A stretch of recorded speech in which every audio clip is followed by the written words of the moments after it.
Interdisciplinarna predstava, ki nas nagovori v več oblikah. Od videa do kiparskega ustvarjanja in spretnega komuniciranja z občinstvom ter virtuozna glasbena izkušnja, sicer pa je performans nastajal še z mnogimi.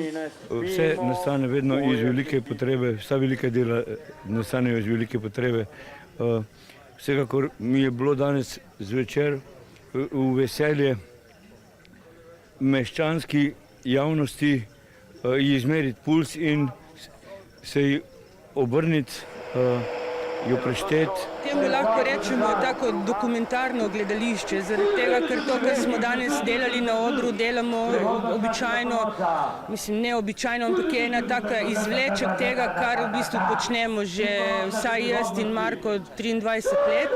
24-letno dajanje članov društva Kopru se bo nadaljevalo, čeprav je zadnji 2 leti v nemilosti demokratičnega despota, kot pove že povabilo na predstavo, tudi znotraj nje pa niso umanjkale kritike na takšno in drugačno oblast. Podpiramo v glavnem Marka v njegovih zamislih, ker on vseeno, bi rekla, je vrelec idej in tudi politično smo na njegovi strani.